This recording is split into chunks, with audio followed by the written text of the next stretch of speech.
എടി ശാലിനി, നീ എവിടെന്നെങ്കിലും കുറച്ച് പൈസ ഒപ്പിച്ചാടി. 300 രൂപയാ. അതിന് മറ്റോടുണ്ട് കൊടുക്ക്. ഒരക്ക. അപ്പച്ചി എന്താ ഇങ്ങോട്ട് നോക്കേ, ഇങ്ങോട്ട് നോക്ക്. നോക്കി പൂ കണ്ട് ഞാൻ. അപ്പച്ചി ഉള്ളത് പറയാലോ, എന്റെ കമ്മലായോണ്ട് ഞാൻ പറയുമല്ല. ഏത് മെനക്കെട്ട മോന്ത ഇട്ടാലും നല്ല സൂപ്പർ കമ്മല. ഇതാ പെണ്ണെ, ഞാൻ അല്ലാതെ പറഞ്ഞു നിൽക്കണ്. നീ ചെകച്ചോട് വന്നാണ് ഞാൻ മുതകിട്ടി നല്ല തട്ടിട്ടു ഞാൻ. എന്താ അപ്പച്ചി, ഞാൻ അപ്പച്ചീനെ പുകഴ്ത്തിയതല്ലേ. ഇങ്ങനെയാണോ പോകത്തുന്നത്? ഇവിടെ മാറി നടി.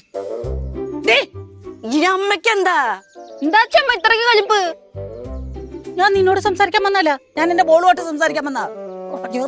ഞാൻ അച്ഛമ്മയോട് എന്നോട് മുണ്ടെന്നാ പറഞ്ഞ. വിളിക്കുന്ന കേക്കാൻ മേലേ. ഇത്ര അടുത്തുന്നല്ലേ പറയണത്? ഡി എന്ന് പറഞ്ഞാലും കേക്കാം, ഡേ എന്ന് പറയണ്ട. എന്നാ ഞാൻ പറയാം. എന്റെ വള എനിക്ക് എടുത്തു തരണം. എന്നിട്ട് നീ ഇവിടുന്ന് എവിടെ വെച്ചാ പൊക്കോ, ഇങ്ങോട്ട് കേറുകയേ വേണ്ട. അതിനു വേണ്ടി തന്നെ പൈസ ഞാൻ അന്വേഷിച്ചോണ്ടിരിക്കണേ. എടുത്ത് തരാം. എപ്പ എടുത്തു തരാം? കുറെ നാളായാലും കേൾക്കുന്നത്. എനിക്കതൊന്നും പറഞ്ഞിട്ട് കാര്യമില്ല. എനിക്ക് ഇന്ന് തന്നെ എന്റെ വള എടുത്ത് കിട്ടണം. നോട്ടീസ് വന്നപ്പോ ഒരാഴ്ച സമയമില്ലേ? ഒരാഴ്ച ആയിട്ടില്ലല്ലോ. ഇനിയിപ്പോ ഇത്ര തിളക്കണതിന് എടുത്തു തരും ഞാൻ.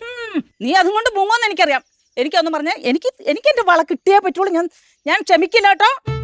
സരിതേ, എന്റെ സ്വഭാവം അറിയാലോ നിനക്ക്. അമ്മക്ക് എടുത്തന്നാ പോരെ? ഞാൻ എടുത്തു തരും. ഇന്ന് തന്നെ എടുത്തു തരും. എന്റെ മോളോട് സത്യം, ഞാൻ എടുത്തു തരും. തറും ഇത് കേൾക്കുന്നുണ്ട് ഞാൻ. എത്ര നാളായി മേടിച്ചു തരും അമ്മേ. നീ നോക്കി പഠിപ്പീണ്. ഈ അപ്പച്ചി വെറുതെ കള്ളിയാ അച്ഛമ്മ, എടുത്തു തരത്തൊന്നുമില്ല. കള്ളിയല്ലടി, കള്ളിയല്ല, കള്ളിയും കാട്ട് നീലിയടി ഞാൻ കണ്ടിട്ട് വല്ല്. അതിനെ ഞാനും പറഞ്ഞു. പൊക്കോടോന്ന് കടിച്ചു കയറി ഞാൻ. പൈസ എടുത്താ പോരെ? വള എടുത്തു തരും. തന്നില്ല, ഞാൻ കാണിച്ചു തരാടി നിന്നെ. നടച്ചു വെക്കി. സ്വസ്ഥത മനുഷ്യൻ, സ്വസ്ഥത. സ്വസ്ഥത അവളുടെ. ഓടുന്നു ഞാൻ. മനുഷ്യന് തരുന്നു. കുണു കുണു കുണു പറയണ്ട. കുറച്ച് സമാധാനം തന്നാ മതി. ഞാൻ എടുത്തു തരും. അതിനുള്ള വഴി ഞാൻ കണ്ടുപിടിച്ചിട്ടുണ്ട്. നിന്റെ വഴി ഞാൻ കുറെ കണ്ടതാ. ഇപ്പൊ തരാമേ, നാളെ തരാമേ എന്ന് പറഞ്ഞു എത്ര പ്രാവശ്യം അടി നീ എന്നെ പറ്റിക്കുന്നേ. എനിക്കൊന്നും കുറഞ്ഞു. എന്റെ വള കിട്ടിയില്ലെങ്കിൽ സരിതേ, എന്റെ സ്വഭാവം മാറും. അമ്മക്ക് സ്വർണ്ണത്തോടുള്ള ആക്രാന്തം മാറിയില്ലേ? മാറൂലടി. കഴുത്തിലുണ്ട്, കയ്യിലുണ്ട്. മോൾക്കൊരു വള തന്നേനാണ്. നിങ്ങളൊരു അമ്മയാണോ അത്? എടി, നിനക്ക് തരാൻ പറ്റത്തില്ലടി എന്റെ വളയൊന്നും. കള്ളത്തരം കാണിക്കാർക്ക് അവരെ അങ്ങനെ പറയാൻ പറ്റൂ. നീ കൂടുകൂടെ പറയണ്ട. ഈ കമ്മല് ഞാൻ തരാൻ ഉദ്ദേശിക്കണില്ല. തരൂല ഞാൻ. കുറച്ചു കാലം ഞാനിട്ട് നടക്കട്ടെ. അച്ഛമ്മ എന്റെ കമ്മല അച്ഛമ്മ. തരില്ല, തരില്ല. നീ കേസ് കൊടുക്ക്. എടി, സൂക്ഷിക്കാൻ പഠിക്കണം പെണ്ണുങ്ങളായാൽ കേട്ടാ. അല്ലാതെ മൊബൈലിൽ നോക്കിക്കൊണ്ട് നടന്നാ പോരാ. എനിക്കത് എന്നെ പറയാനുള്ളത്. കിക്കി തരും. മളെടുത്ത് തരും കേട്ടാ.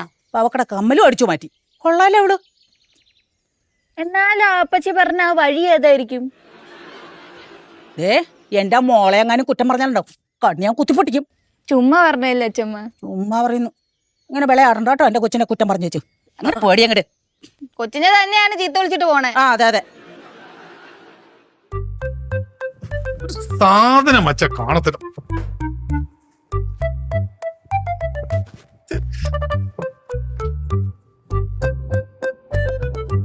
അല്ല, നിങ്ങൾ എന്തിനാ എന്റെ അലമാരയിലെ ഡ്രസ്സൊക്കെ വലിച്ചു വാരിയിടുന്നേ? എനിക്ക് സൗകര്യം ഉണ്ടായിട്ട്. എന്നാ വലിച്ചു വാരിട്ടോ.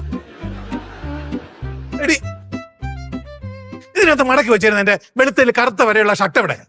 അതിന് വെളുത്തേൽ കറുത്ത വരെയുള്ള ഷർട്ട് നിങ്ങൾക്ക് ഇല്ലല്ലോ. എടി, വെളുത്തയിൽ കറുത്ത വരെയുള്ള ഷർട്ടല്ലേ നീയാണോ തീരുമാനിക്കുന്നത്? പിന്നെ ഞാനല്ലേ നിങ്ങളെ ഭാര്യ, അപ്പൊ ഞാനല്ലേ തീരുമാനിക്കേണ്ടത്? പുഷ്പേ, കളിക്കരുത്. അങ്ങനെ മര്യാദക്ക് പറ. ആ ഷർട്ട് ഞാൻ അലക്കാനിട്ടു. എന്തുവാടി ഇത്? എന്നോട് ചോദിക്കാതാണ് എന്റെ തുണിയൊക്കെ എടുത്തോണ്ട് അലക്കാനൊക്കെ ഇടുന്നത്. പിന്നെ മുഷിഞ്ഞ് നാർന്ന ഡ്രസ് എന്നാ ചെയ്യണ്ടേ? എന്തെങ്കിലുമൊക്കെ ഞാൻ ചെയ്തോളാം. ഒരു കാര്യം ഞാൻ പറഞ്ഞേക്കാം, ഇനി മേലാൽ എന്നോട് ചോദിക്കാതെ എന്റെ തുണിയെ തൊട്ടുപോലും. തൊടുന്നില്ല. നിങ്ങൾ തന്നെ അലക്കിക്കോ. ഇനി ഇവിടെ കിടന്ന് പോലെ പറഞ്ഞാട്ടല്ലോ, നിന്നെ എടുത്തിട്ട് ഞാൻ എന്നെ ഇട്ട് അലക്കും. നിങ്ങൾ എന്തിനാ ഇപ്പൊ ഇത്ര ചൂടാവുന്നത്? നിങ്ങൾ അമ്മ സ്വർണം പണയം വെക്കാൻ തരാത്തത് കൊണ്ടല്ലേ? അതിന് എന്റെ മെക്കിട്ട് കയറിയിട്ട് ഒരു കാര്യമില്ല. അമ്മ, ഞാൻ പിന്നെ വരാ. നീ എന്തിനാ കമ്മാന്ന് വിളിച്ചോണ്ട് ഓടി വന്നു? അല്ല, അത് എനിക്ക് അമ്മയോട് ഒരു സീക്രറ്റ് ആയി പറയാനാ. അങ്ങനെ അമ്മയോട് മാത്രമായിട്ട് സീക്രട്ട് ഒന്നും പറയണ്ട. നീ ഇപ്പൊ പറഞ്ഞേ. അച്ഛനോട് പറയാൻ പറ്റിയ കാര്യമല്ല.